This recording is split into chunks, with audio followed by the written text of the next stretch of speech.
change Sunday. Remember, we sleep in another hour. It's God's time. Okay, it's exciting news. Suzanne is having a women's group, this Sunday night, 5 to 7. They're doing like a soup and salad bar, so check out this, ladies. There's a little handout at the back.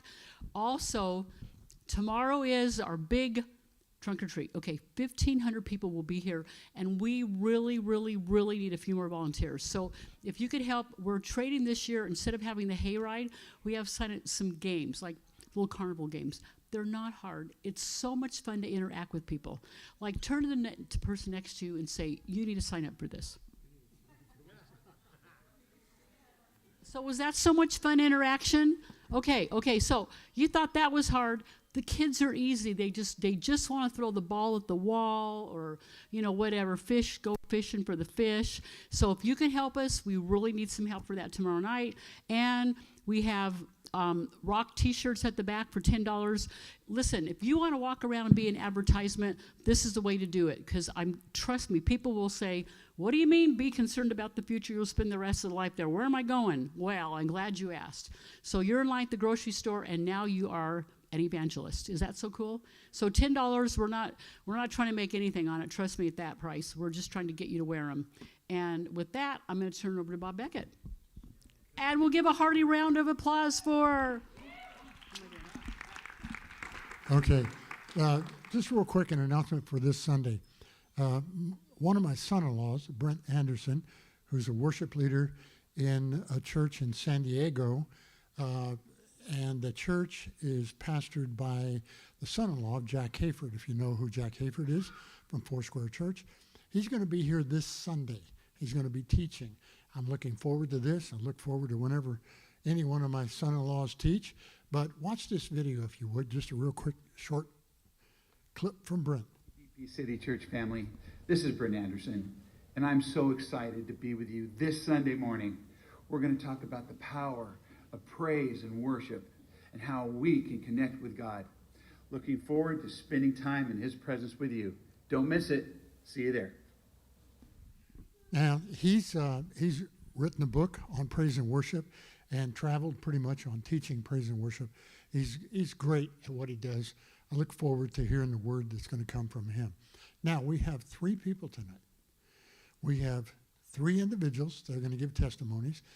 And as they do so, just pay attention. Listen, you're going to learn something about them, because each one of them have something to say about their life. A testimony is important. The Bible teaches that the word testimony in Hebrew means to seed something. So whenever somebody gives a testimony about what God has done in their life, you're seeding human souls. You're putting something in other people's lives that encourages them and causes them to grow into things of God. So we have 3 individuals tonight, looking forward to each one of them sharing. And the very first one, I know 2 of them personally very well. The third, I'm looking forward to getting to know him very well tonight. But tonight, our first one is Eric Dixon, a very good friend. So would you welcome Eric Dixon?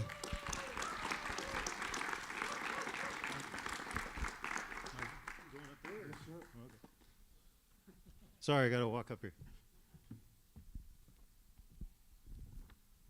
Good evening, everybody. I apologize. I probably over-prepared here. I'm a little bit nervous about all of this. Many of you have probably seen me here speaking or have seen me out in the community. If you don't know me, my name is Eric Dixon. I recently retired from the City of Hemet Police Department as a lieutenant. What I want to share with you a little bit tonight is my testimony.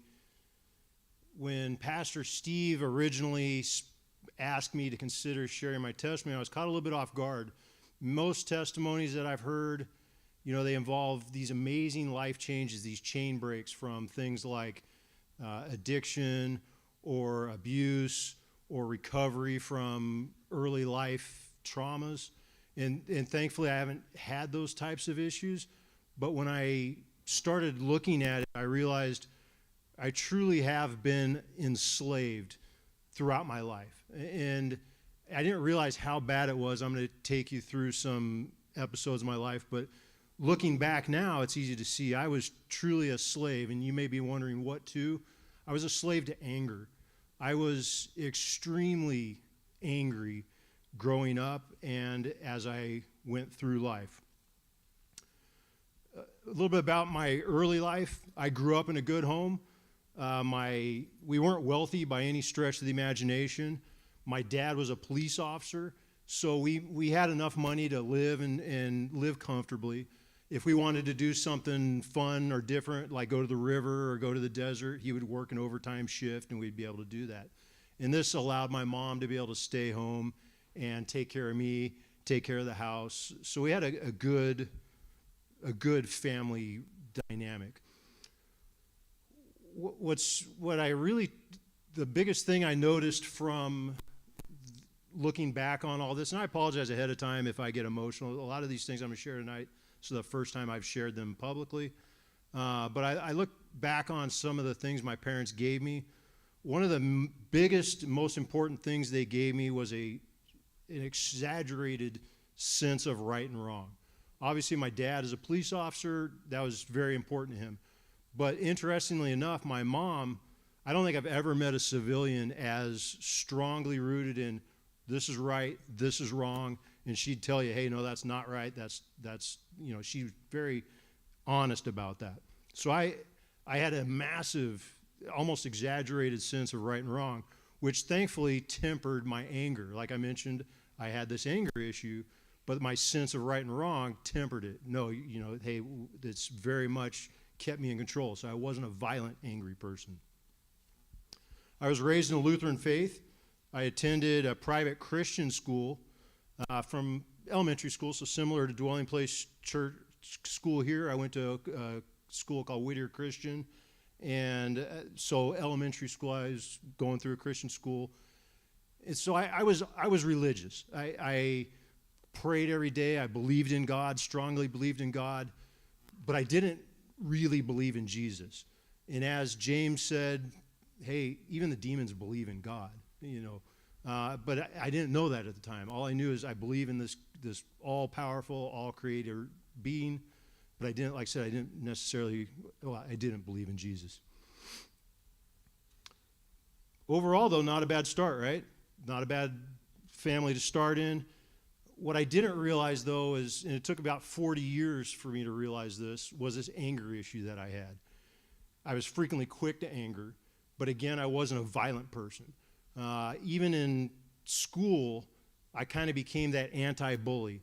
I was angry, I was mad, but I wasn't violent, but I would see somebody picking on somebody, and oh, hell no, that's not going to happen around me, and so I would step in. I would stop that from happening. And frequently I'd take a butt whooping because of it, but I would insert myself into somebody else's business. Hey, no, you're not going to pick on that kid. And I didn't necessarily like the kid that they were picking on. I didn't necessarily even know the kid, but it was just, no, that's not right. And I hated bullies. I just hated bullies. And so I basically became the anti-bully. After graduating from college, like probably many of you here, you were faced with, what do I do now? It's like, wow, I finished college, cool, but I need a job. Looking back on my anti-bullying, you'd think that I would have thought of police work, but no, that wasn't my number one, my number two, or my number three thought. Ultimately, though, I did decide, hey, I'm going to go follow my dad's footsteps, become a police officer. I went through the academy and ultimately got hired here with the City of Hemet Police Department. A very blessed career, many years, 26 years here with the City of Hemet. And as you might imagine, my anger, as I've described it to you, was truly good for that job. It literally helped protect me from the bad things that happen in law enforcement. Because I was always angry, I didn't trust anybody. And so I would deal with people, I would deal with them respectfully, because still I had this exaggerated sense of right and wrong, but I was not surprised when their actions, when they made a choice that was to attack me or to hurt me. I was not surprised, and I was prepared to deal with that. So this anger really, really helped me, and likely, literally saved my life in a number of occasions. But again, I treated everybody nicely. And even after, if we had an altercation, when it was all done, I still treated them nicely. You know, hey, we can still be regular people. This respect that I gave everybody gave me the ability to be able to de-escalate verbally almost every situation. So it's very uncommon that I had to actually resort to defending myself. In fact, I became so good at de-escalating people, I went on to become a crisis negotiator for the police department, and then later on a crisis negotiator team leader. My anger also allowed me to be much more sympathetic to victims. Like I mentioned earlier, I hated bullies, and people who victimize others are essentially bullies. So I would come to a person's house, they would tell me their story. Hey, this happened to me, I was victimized. And I don't know if I'm allowed to say this, I was pissed. You know, it's just not fair that this person is getting victimized. And so I was very empathetic toward them. More so than a lot of officers. A lot of officers come up, just the facts, man, you guys have seen Dragnet. That wasn't me. I'd sit down with them, hey, I'm really sorry this happened. You know, I couldn't fix the problem, but I could often make them feel better about it. The other thing my anger really helped with was I wanted so badly to catch the bad guy, and when I caught the bad guy, I wanted that guy to do a lot of jail time. That guy needed to face the maximum sentence. And so I would spend more time than most officers on my investigation and on my police report. So sometimes I would spend days working on just a minor case, but when that case got to the district attorney's office, there was no doubt, man, this guy did it, and my cases typically got larger jail sentences than other officers. I wanted that person to be punished for what they did to the victim. Interestingly, perhaps the most beneficial side effect of my anger was the ability to bury trauma. And so as a police officer, I was subjected to many, many heinous things. I would see things that are just horrible. I had people try to hurt me. I've been shot. I've been shot at a lot. I've seen these just grotesque, heinous things, and my anger allowed me to get through it. It ability to bury any trauma that came across me. I could stuff it down, growl through it, and I was back to work. I got more bullies to catch. I don't have time to be down with being upset about what happened or being hurt. I got to get back to work. So overall, sounds pretty good, right? I'm helping people. I'm doing well in my career. I'm getting paid to have fun. I mean, I'm having fun going to work, catching the bad guys, like real life cops and robbers. And, you know, things are going really well. What more could you want, right? Well, like anything that you're enslaved to, there's a hidden cost. And I had no idea there was this hidden cost. It's so, and as I lay some of these things out there, you go, well, gosh, what the hell's wrong with you? Why didn't you notice that? Well, you don't notice it at the time. And it's just like people who are going through their own personal issues. You don't realize how messed up you are until you take a step back and look at it. I basically walled myself up in this anger, and I pushed away everything. I became a horrible husband. I mean, I stopped talking to my wife. When we did talk, it was usually just minor little talk, and it was all I could do to just not explode and be mad. Now, again, thankfully, I wasn't a violent person, but I would just shut down. I would lock myself in a room. We wouldn't talk. We basically came very much like roommates living in the same household. Very unhealthy relationship. We had a son. I was a horrible dad. I was already deep into my anger when he was born. I was getting worse as I was getting older. And so I didn't really have any interactions with my son. When I did have interactions, most of them weren't positive. It wasn't great, hey, that was a great job, good job. It was, hey, why'd you do this? Why'd you do that? Again, not violent, but I was an a-hole. And looking back on that, it's just ripped my heart out to think of how I treated my son and my wife. I also drifted away from my friends. Most of my friends, we've been friends for over 30 years. One of my friends, we've been friends for more than 50 years. I stopped talking to them. I stopped calling them, stopped visiting with them. When we did do something together, I would just kind of sit in the corner. They would do their thing. I would sit in the corner and just kind of mind my own business, trying not to get mad at whatever's going on around me. So you might think, okay, well, at least your parents were not in this, right? No, my parents, I pushed them away. I pushed my family away. I came up with excuses to not go to family functions. It wasn't hard. Hey, I got to work. Sorry, I got to work Christmas. I got to work whatever. And so I would go to work or come up with whatever excuse I could to not have to interact with my parents, with my biological family. Basically, I shut out the entire world. I took this blanket of anger and wrapped it around me so tightly that I just shut out the rest of the world. Looking back on it, you guys have probably seen the movie RoboCop. Here's this guy, he's just locked in a basement and walled off, waiting to be activated to go back to work and that was me. I would lock myself in the office and just sit there waiting for something to happen. Oh, hey, we had a homicide. Okay, great. I'm going to go try to help people. Basically looking for any excuse I could to go try to help somebody. Obviously, again, with the power of hindsight, it's real easy to say, dude, you're screwed up. At the time, though, I thought I was a great husband. I thought I was a great dad. You got to figure all the fathers outside of my own family, all the people I'm contacting on a day-to-day basis, I'm arresting them for, I'm not doing these things that these fathers are doing, that these husbands are doing. I'm thinking, man, I'm great. I'm not like them. Yeah, I wasn't, but I was bad in my own way. Like I said, I was shutting out my family, the people that mattered most. So what happened? Turns out there is a limit to how much trauma one can bury successfully. As I mentioned, I didn't know my life was falling apart, but it was. But one day, I had a day off, and I decide, hey, I need to go to Petco. Petco right up the street. I live in town. At the time, we had cars that didn't have automatic garage door openers. So you had to have, on your visor, in your center console, whatever, you had your garage door opener. I hop in my car to go to the Petco, garage door's gone. Well, my wife, she commonly misplaces things. A lot of people have spouses that do that.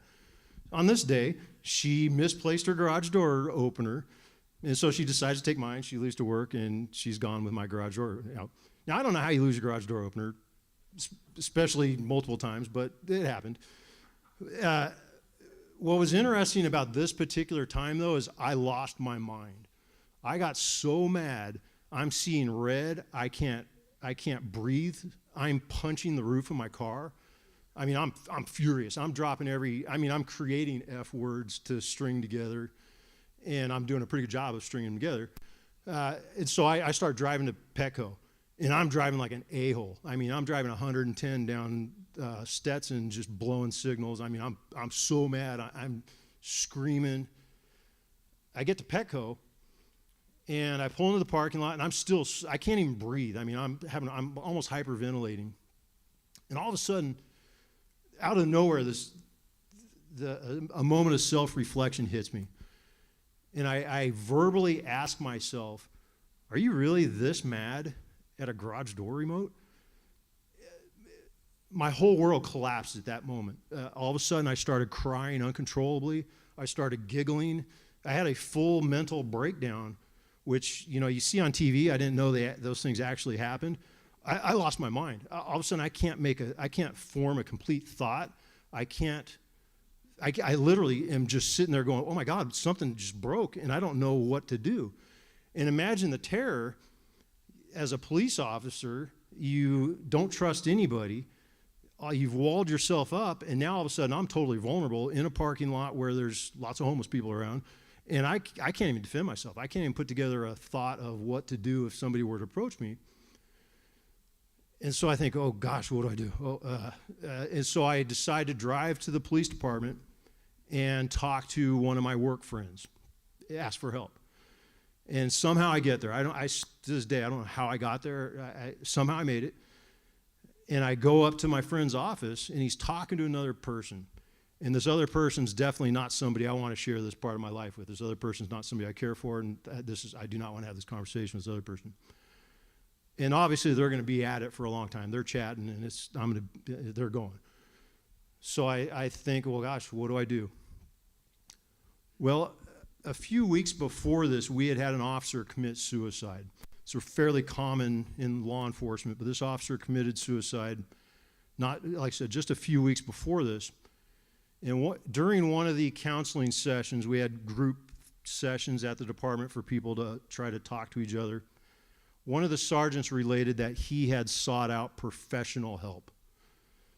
So I thought, well, gosh, I was not friends with the sergeant at the time. I mean, to be honest, we didn't like each other. But I thought, hey, I got nobody else to go to. So I go by his office. And as soon as I walk in the office, he goes, whoa, something's wrong. And he was able to work me through it because of his experience.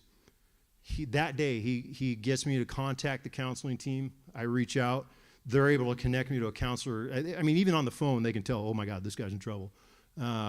So they connect me to a counselor. And amazingly enough, this particular counselor was absolutely life-changing for me. There's been lots of different counselors over the years, but this one was just, I mean, what are the odds that she has a cancellation right at the time that I need help? Well, you'll know where the odds are on that. But she was able to explain it to me, and the way she explained it to me is, okay, hey, we're all kind of like a water bottle, and in your case, you're stuffing all this stuff into your water bottle. Eventually, that water bottle can only fit so much. You keep stuffing on it, and eventually it breaks, and that's where I'd gotten to that point. And so she was able to start helping me through that. Now, by now, you've probably noticed that I haven't spoken about God very much through this story. And before I get to the point where I talk about Jesus as well, I think it's important to point out where God was when I look back on it. I'm confident that voice when I got to Petco was God saying, hey, you need to start reflecting on what's happening to you. I get to the station. I know who I'm going to talk to, and nope, that's not who you're going to talk to. The person he sent me to, like I said, was not a friend of mine. I'm confident he wasn't a believer, yet he was exactly the right person for me to go see to get me to exactly the right counselor at exactly the right time. Definitely a God thing. Anyway, after years of help, I learned how to recognize my anger and start coping with it. And then through my work with the homeless population here in town, I started connecting to pastors, including Pastor Bob. I started going to church. That made a huge difference. The more I became close to God, the better my life started becoming.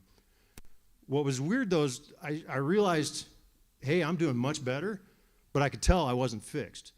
And so, yes, I was doing a lot better, but I still had a problem. One day I'm driving to work, and I'm losing it, and I just say, hey, I'm going to stop by and talk to Bob. Bob, can I come by? Yeah. So Bob helps me talk about Jesus. So, hey, have you considered asking Jesus into your life to help you with your anger? Now, me thinking, hey, I'm religious. No, you're trying to push me into something to be a slave. And of course I'm paraphrasing, but Bob said, no, Jesus isn't looking for a slave. In fact, he could make you a slave if he wanted to. He's looking for an honest relationship, and he wants you to want that relationship. And Bob went on to explain the God-shaped hole where we're trying to fill ourselves with something other than Jesus, which was me. So Bob broke it down even easier and said, hey, what do you got to lose? It's not working for you. Obviously, it's not working for you. Consider doing it. Give it a shot. If it doesn't work, go back the way you're doing. I thought, wow, okay. So I went out in the parking lot. Before I left the lot right here, I asked Jesus into my life, asked him for forgiveness for my sins, asked him to take away my anger and to help me rebuild my relationships with my family, friends. And he did. Right there at that time, I noticed, hey, I'm better. And I started getting along with my family better. Now, am I 100% better? No. I still go to counseling.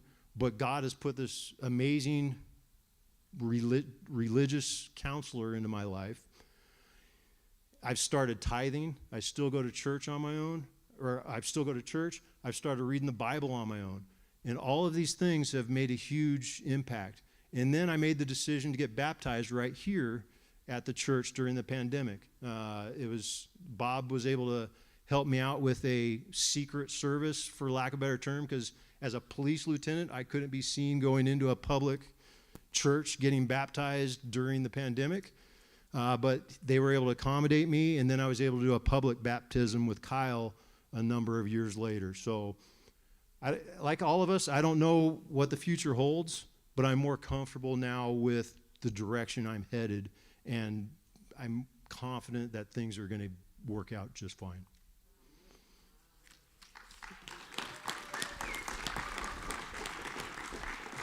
Thank you.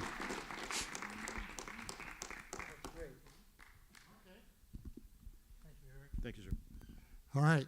That wasn't 20 minutes. No, just kidding. Joe, come on. Show your testimony. You're next. You're the only Joe I know. Oh my God. I'm going to do a Johanna. No. All right. Good evening, everyone. How you doing? Hope everyone's doing great. Well, my story is a little different, and I do too hate bullies. I don't like them. I was bullied all my young life. Adopted at 4 years old. I was hoping my grandson would come because he's 5 now, but when he was 4 years old, the whole year I would look at him and say, how could someone give a 4-year-old baby away? You know, it's terrible. But anyways, I was adopted at 4 to Josie and Charles Males. You learn things as you go through life, and I don't know how it worked. I don't know what happened, but all I know is that I was a bitter child when growing up, because thinking no one loved me, thinking I was given away, thinking that, that why me, and you learn as you go on, that things are for the best. You learn that God does things for a reason. And my whole life, I look back and I just look how God was a part of my life. He got me out of troubles when I was really in bad trouble. He guided me through life. I was supposed to go to Vietnam. I got sick with hepatitis in the Marine Corps, which routed me to another battalion after I got out of the hospital. And my battalion had went to Vietnam. Don't know what would have happened, but it's just crazy. God's good. God's love is amazing. I always say that I'm like King David, or David, when he went against Goliath, and David had a warrior aspect about him. And I always told myself that I'm a warrior, that growing up bitter, growing up feeling rejected, growing up needing the love that my mother was able to give me as a child. I didn't speak much. I only understood Spanish, and now I don't even understand Spanish. But it's funny, and they had to teach me English. My dad was Caucasian, my adopted dad. My mother was Hispanic. They met in Los Angeles. They're both from farms. My mother was from a farm in Texas. My dad was from a farm in Missouri. My mother was a candy stripe girl in L.A. working in the hospitals or volunteering in the hospitals. My dad was a Navy man shipping out to the Pacific, and they met. And my mother was with a bunch of her cousins, and my dad was with a bunch of his Navy fellows. They all spent the day together. He told my mother, I'm taking off, I'm going on a ship, but when I come back, I'm going to marry you, so don't go with anyone. Just remember I'm coming back and I'm going to marry you. And so my mother waited, and when he got back, they got married. Unfortunately, they got in a car accident, and she couldn't have kids, so they adopted. My older brother was Caucasian. He was adopted first as a baby, and he was about 3 to 4 years older than me. And then I was adopted at 4 years old. We had a great family, but I just didn't know that at the time. And so growing up, you know, having to learn English. Little time. Sometimes we're we're a little rougher than other times. You know, one time my mother was gone because she was a sales lady for Patricia Gale, and she was in Vegas. And my dad was watching me, and I asked for water, and he took me to the garage, and he showed me a reel of wire up in the garage, and I go, I want water, but I guess I was saying wire, so that was his way of teaching me that you're saying it wrong, and you're going to get what you asked for. So I ended up learning how to say water, which was great. But anyways, growing up, I was bitter.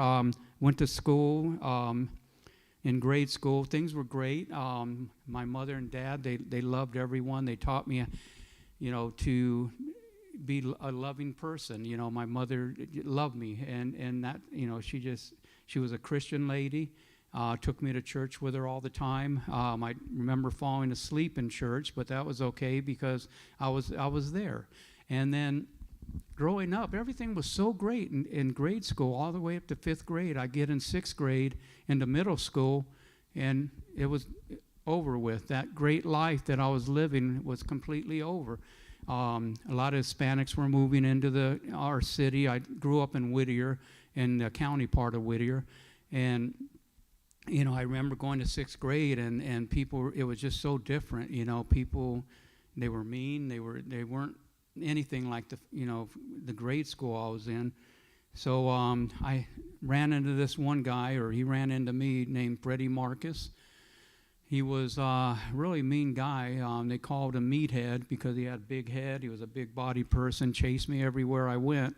And I'd go home and tell my mother and complain to her, why is this guy chasing me? He keeps chasing me. I don't know what to do. And back in the 60s, I would have to say that was probably in the 60s, early 60s, and it was so different, you know. They didn't have what they have now where, you know, counselors are out there watching you. It was a free-for-all. So I'd get chased by this guy, and my mother said, oh, he's just trying to be your friend, you know, just stop and talk to him. And I go, no, he scares me. So one day he caught me, and I started getting beat up, and I'm beating him, you know, fighting him back and everything, and he holds me down, and he just says, I just want to be your friend. And what? Mom was right. So that's great. And but the only problem with Freddie, he was part of a gang, and I kind of went that route into the gangs because, you know, you get, you know, some guy that pounces you, and you become friends, and you know, you just go the wrong route sometimes. And so that's what happened to me. And so in 6th grade, I started hanging around with the wrong people, and you know, just 7th grade came. I was out in the streets just hanging out with the people, and you know, getting in trouble, and the life I had, it just totally changed. You know, it was so different. And I think at 8 years old, I was doing drugs. I mean, at 8th grade, I was doing drugs, you know. And so from that point on, I was just always in trouble, getting involved. 9th grade came. We were ganged up. We were, you know, a neighborhood in Whittier, and my whole life just went from going good downhill. My neighbor was a sheriff. He was with a posse, and told my parents, you know, something's not right with your son. You better talk to him. And so they talked to me, and I said, well, you know, it's him. He did it. But it was terrible, you know. So growing up, you know, I was angry. I was bitter because I was adopted. I couldn't realize and understand why someone would give me away at 4 years old. And so, you know, life went on, and I was in and out of juvenile hall, and I'd go in on a Tuesday, stay a month or so, get out on a Wednesday, and be back on a Thursday, and it was just crazy, you know. And that's all I did. All I did was fight. I realized I could fight. And so everybody that picked on me at the time, I got my revenge and went to everyone that picked on me and treated me bad. I went and beat them up, thinking that was the thing to do. I thought it was right, you know.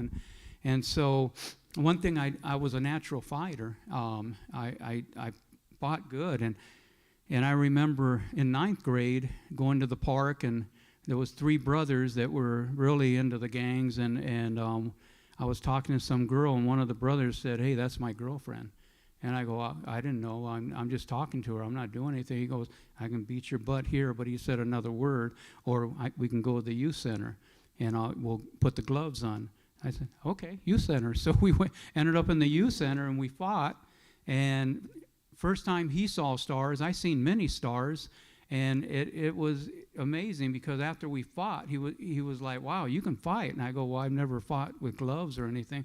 And we became good friends. So I became friends with the three brothers, and that was probably the worst thing that ever happened to me because they were all into drugs and drinking.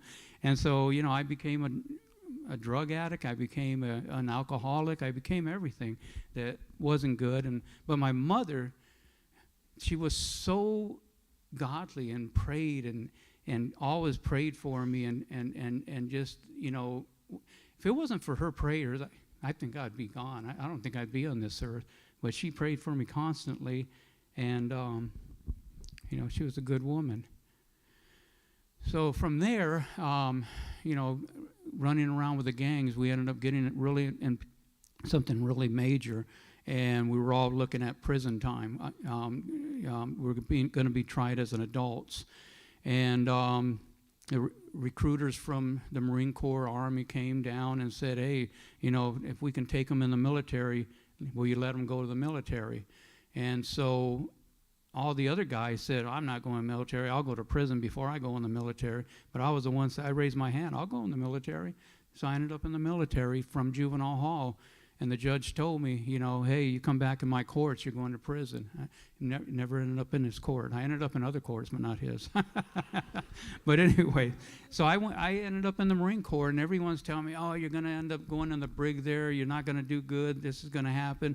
But I think that's what I needed was military, was because my dad worked 2 jobs. He was always working, so I was raised by my mother.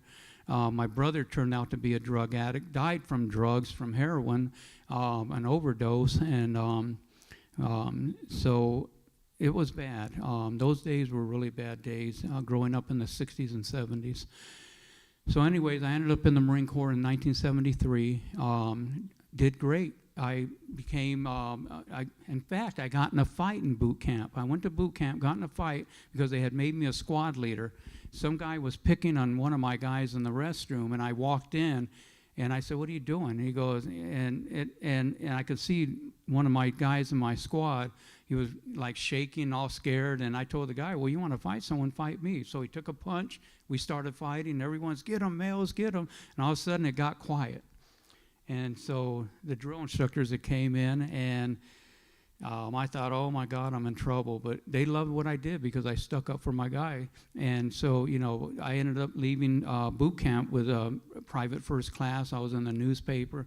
My mother and father were proud of me. One of the best days of my life coming out of boot camp.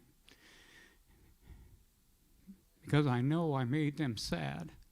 I know my life up to that point wasn't what they wanted for me. And after the Marine Corps, you know, after boot camp, I ended up getting stationed in Kaneohe Bay with Fleet Marine Force, and that I ended up with hepatitis, and all the other guys ended up going to Vietnam with that battalion. I was held back for 30 days in the hospital. There was 30 of us that got hepatitis. When we got out, we ended up in another battalion, another platoon. Then we shipped out to go to Vietnam, well, actually to go to Philippines to go train to go to Vietnam. But by the time our training was over, the peace accord was going to be signed, and we ended up in Guam to guard refugees and set up the camps in Guam. So during all that time, you know, I took my GED, I think in Guam or the Philippines, one of them, and got my GED. I ended up making meritorious Lance Corporal time and grade, and in Guam, I got meritorious sergeant, made meritorious sergeant in Guam. So, and that was only in 19 months. I did all that in 19 months, which was something that's really not done because it takes you 2.5 years or 3 years just to make corporal or sergeant. So I did really good in the Marine Corps, but the only problem with me, every time I went home on leave, I ended up in jail. I just couldn't get the gang mentality out of me. I couldn't get out of it, you know, and so I'd get home, I ended up in jail. One time I went back and my commanding officer told me, Males, don't go back to Whittier. He goes, you get in trouble every time you go back to Whittier. Go to Japan on your vacation, do something, but just don't go back to Whittier. And you know the old saying, you can get you can take the gang member out of the neighborhood, but you can't take the neighborhood out of the gang member. That was me. That was me. And so when my time was, when it was my time to get out, I still had that gang mentality in me. And all these officers tried everything to keep me in. Told me this is you're a Marine. You are a Marine. You're not just in the Marines, but you are a Marine. You need to stay in because you're going to get out and you're going to get in trouble. You're not going to do good. You know, just stay in and stay overseas. You know, don't go back home. And I didn't listen to him. I got out. First thing I did was I get in trouble and end up in jail again. Then around 76, I started going to college. I used my GI Bill to go to college. So I went to college, went to a 2-year college for 4 years. I figured if they're going to pay for it, I'm going to go. And I didn't get any degrees. I got close to them, so I told myself if I don't win this election, I'm going to end up going back to college and get my degrees. So anyways, so I was a short guy. Did I even mention that? I was a little guy. I was 5'4" in the Marine Corps. Everyone thought I was a punk. I mean, that's what they thought. But when I fought them, boy, they were like, oh, my God, this guy can fight. And so I had that fighting mentality. I could fight and not be scared. I never had fear when I was young, and that was my problem, too. You know, I said like I felt like I was David, and I felt like I was a warrior, and I never showed fear to anybody, and I think that's what got me in trouble, thinking that I would never get hurt, never die, never do this, and God's brought me this far. So, you know, I ended up getting married with Cynthia in 86. At that point, actually, in the 80s, and when I turned 29 in oh my gosh, anybody calculate that? I was born in 55. I turned 29. It was so amazing. I met my siblings. My siblings found me. I was still in and out of my parents' house. I get a call on the phone on the wall, and it's a girl. And I answer the phone. She goes, hi, I'm looking for Joe. And I go, well, this is Joe. Well, you don't know me, but you know me. And the first thing that came into my mind, I didn't get you pregnant. I don't know who you are. And she goes, no, wait. She goes, did you know you were adopted? And I go, yeah, I knew I was adopted since I was adopted. Are we 5 minutes? Oh, my gosh. Okay, so anyways, so I met my siblings. I met my sister, my little brother, and my older brother. And when I met them, you know, I lived down a hill, went up the hill. They were right down the street at a TikTok. And so when I met them, I went up there. And my neighbor, Butch, that I grew up with, we go up there to talk to him. And he starts crying. I go, what are you crying about? Oh, your sisters, your brothers. You know, I never thought I'd meet them. And I'm like, well, why are you crying? I'm the one that should be crying. But I don't cry. I never cried. And that's another story about why I never cried. Because, you know, they told me the reason why I was adopted. It was a terrible reason. It was terrible. The things that they went through. I was the only one that was put up for adoption. They all lived together. My youngest brother was given away for like 3 months, and then they brought him back. But it was terrible, you know. And so I live my life now. I raise my kids. My daughter's in the audience with her husband and my granddaughter. My sons I don't know where they're at, but I raised my kids so they wouldn't get in gangs. I raised them, and I was hard on them. I wouldn't let them go anywhere. I wouldn't let them stay that night at anyone's houses. I wouldn't let them wear gang attire. My youngest son liked to wear the gang attire. He tried to put it in his backpack when we went to school because I make him take it off. So I had to check his backpack to make sure he didn't put a Pendleton or he didn't put khakis on. And I raised my kids to do good. They all went to college except my daughter only went for 3 months. Her husband now gave her an everlasting present, who is my granddaughter right there, who I love very much. And I'm so thankful to both of you for giving me my beautiful granddaughter, who is going to Hemet High now and is a softball player. Played varsity softball her first year as a freshman and hit 5 or 6 home runs over the fence. And she's so shy, she's covering her face. And so she'll be in varsity again. And I love her. And I teach these kids college. Don't be like your grandpa. Don't be like the way I was. And I try to guide them to do the best things they can. But I found God in 81 or 82 the first time, but it was for the wrong reasons because all my friends were turning Christians. I went to Calvary Chapel in Downey. I was there for 5 years. I played on their softball team, and then I backslid and back to my old drinking and habits and whatever. But during all that time, I was moving up. I was getting better. I grew, and at 29, I met my family at 29, and so from 5'4" and 6, I grew up to 5'9", 9.5, and I loved life, and I found God again. I love Bob, our pastor here. He's been so good to me. Christian Tikas, and before I couldn't close my eyes around my friends because they were all gangbangers. They'd kill you if they knew you had $100 on you or even a $5 on you. But when we get in our prayer meetings at the city, I can close my eyes with peace and no one's going to pull a knife or a gun on me and try to kill me. But the city council is different. Let me tell you, I don't close my eyes at city council because let me tell you, these people, whoa, they'll turn on you quick. But anyways, I love you all, and that's the one thing I love is 1 Corinthians 13, 1 through 13. The greatest gift is love, and that's what Jesus has given me. That's what God has given me, the greatest gift. So everything in the past I don't care about, and I love my family. I love my wife. I'm done. Great. By the way, you can, if you live in the city of Hemet and you're in District 4, there's your vote. Okay? Looking forward to this one now. You've had 2 very interesting ones. Here comes a very interesting one. Welcome, Rudy Flores.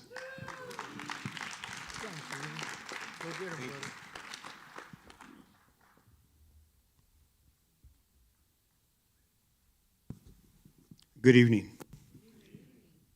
I wanted to open up with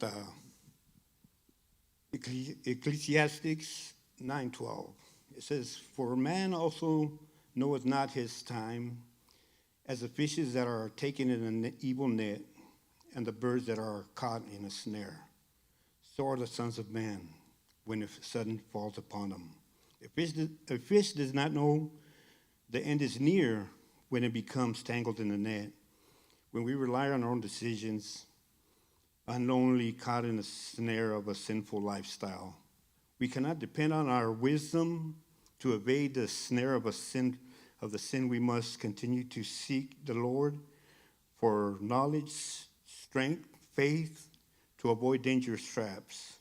He loves us unconditionally and is always available when we call upon him. My name is Rudy Flores. I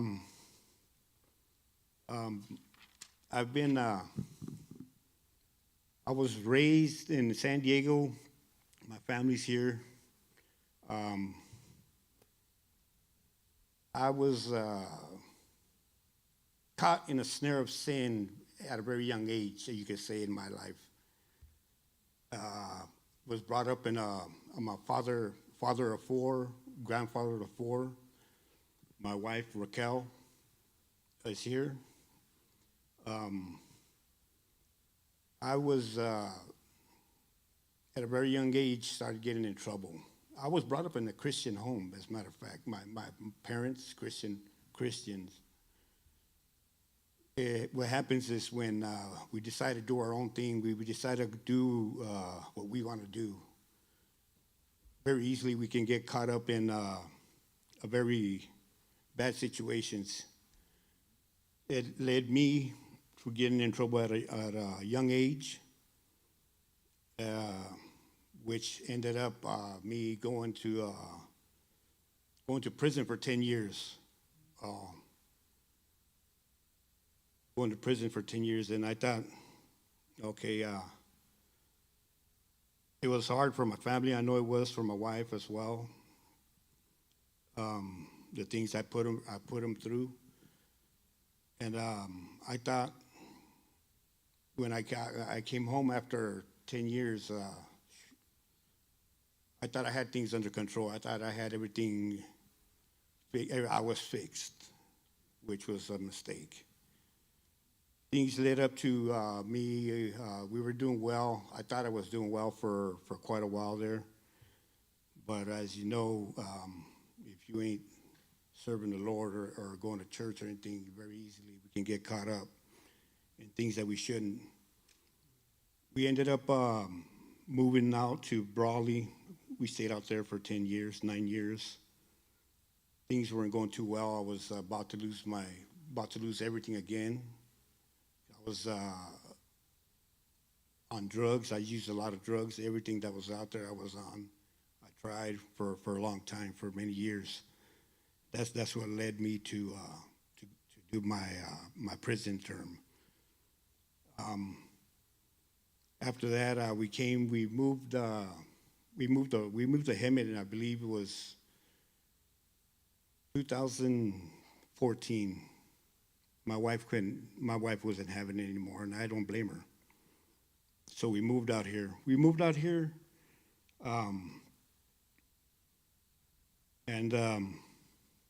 What happened is I wasn't well. I wasn't doing well at all. What ended up happening is my wife, after a while, she insisted that we go to church. You go to church. So we went, which led up to we went to church. We went to church this one day, and my wife got real sick. I mean, she got real sick, which it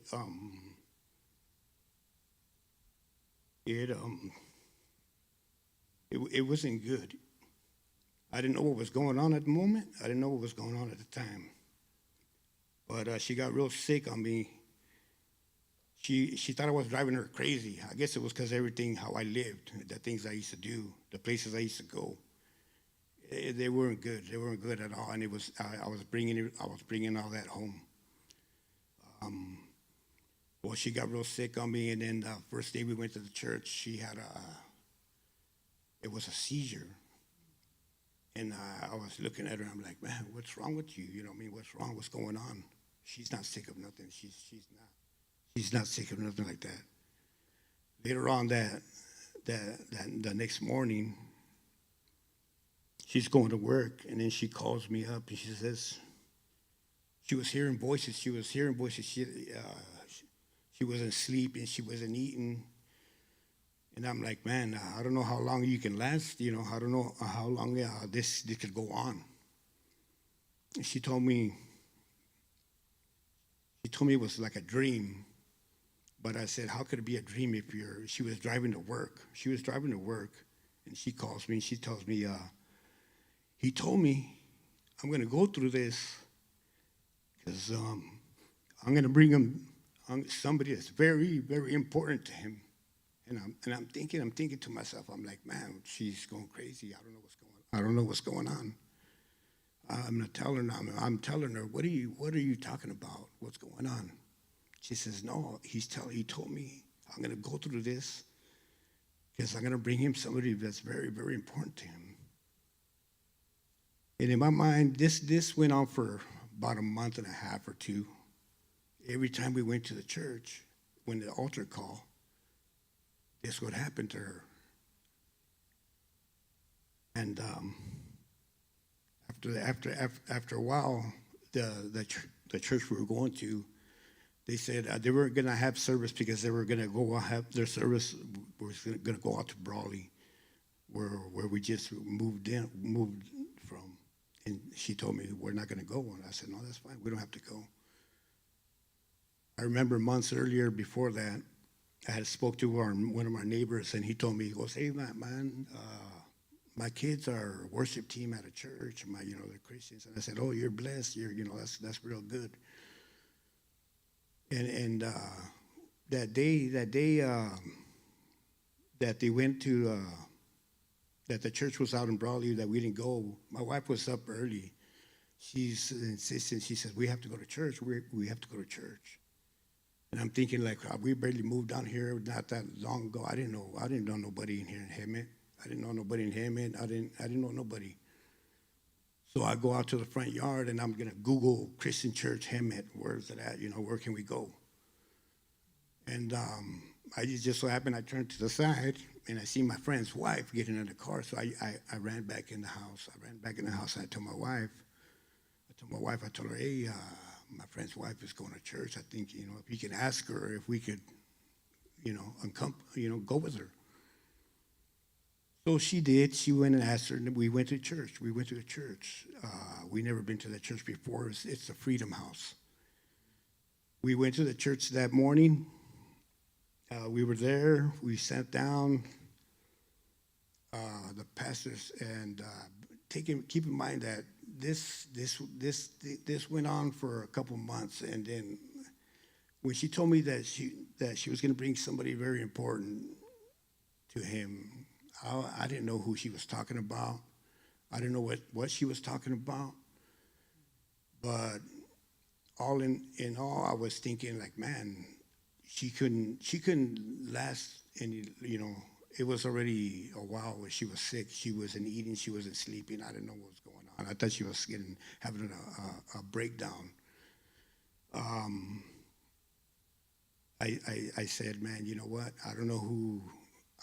In my own mind, I was thinking, who could it be? Who could it be? You know, I was thinking maybe one of my brothers, an uncle of mine, somebody I used to run the streets with.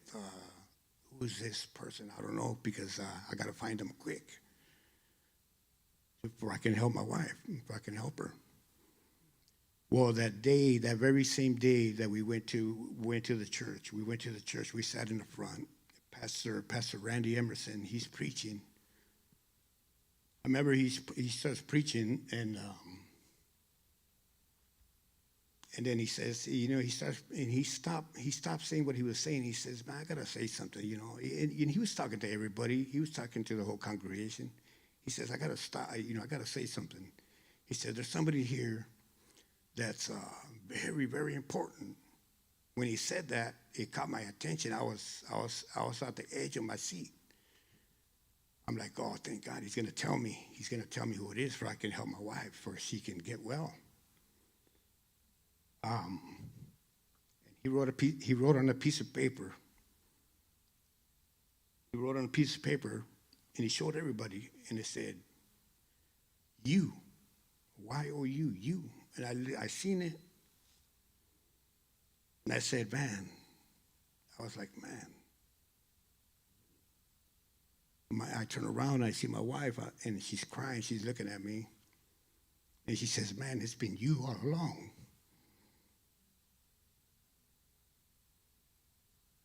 Never once did it dawn on me that the God that we serve could love a person like myself,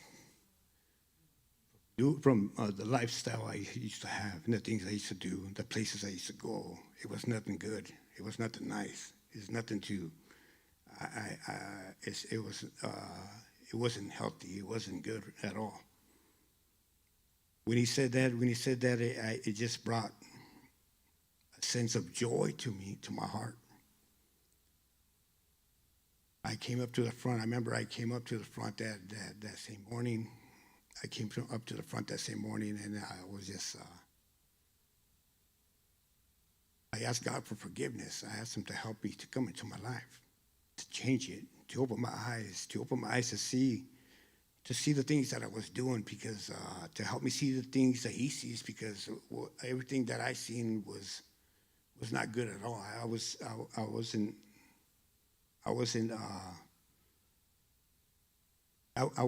seeing what I should see. You know, I was all bad. I was messed up. I was on drugs for many years, alcohol, everything that was out there I was on. And I was like that for many years, many years. And that's what led to the events that happened. I'm thankful that I got a Christian family, my mom that always prayed for us. And I know now of all they've ever wanted for us, because I got 3 brothers and 2 sisters, and we all went through things in our lives as growing up. But I guess I was the black sheep of them all. I was the first one to start getting in trouble and all this. I just thank God for His grace and His mercy, His love. That because of that, a lot of us and only because of that I know that a lot of us are still here. It's a blessing to be in the house of God. I'm thankful for the brothers that I got now, my Christian brothers that are here today as well.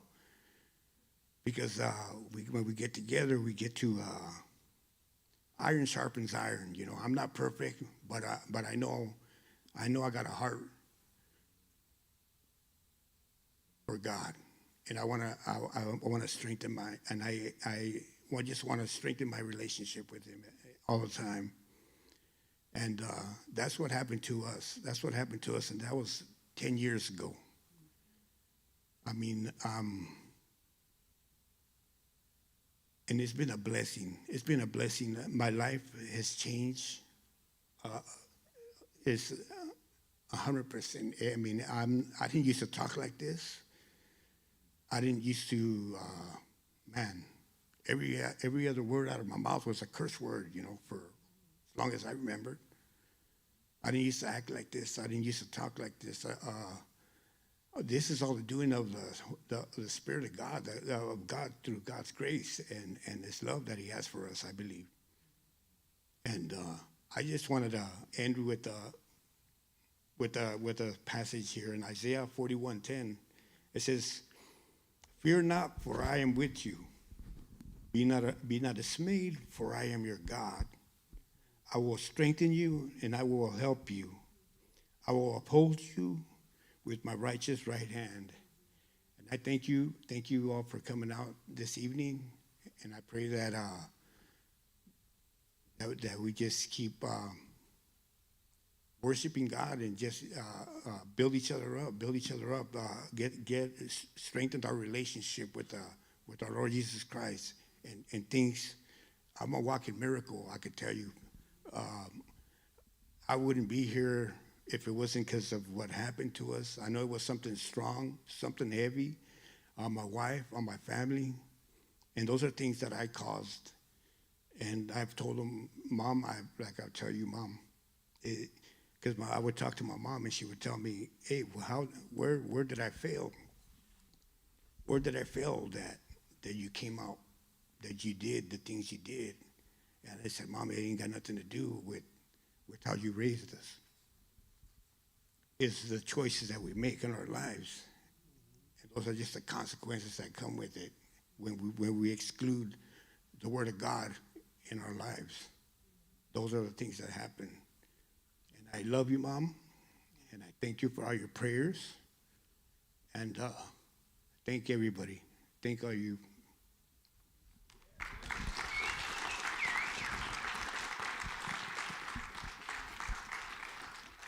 Well, this goes to show you, that there's no limit to what God can and will do. And each one of us are a testimony. We'll finish with this tonight. As you go home and you think about your own personal testimony, you remember what God has done in your life is important to Him. And it's important to the people around you. And to share your testimony anytime you get a chance. You don't have to go 15 minutes like they've done. But you can share your testimony and how you live your life and let other people know. Touch people as much as you can. The biblical word for a testimony in the Bible means to seed. So when you give your testimony, you seed other people's souls. And remember, it's important. How you found your way to Jesus is as unique as anybody you heard tonight. You've watched the gauntlet from prison to, law enforcement. And you can hear that the testimony of your life means something to God. Amen? Did you enjoy that? I did. Give the Lord a praise. Okay, we're going to pray. And if they're hanging around, you get a chance to talk to them. You may want to say hi to them. And I do want to add, Hey, turn my mic off. Legally, I can't do this, so I'm not doing this. Okay, church service is over. Got it?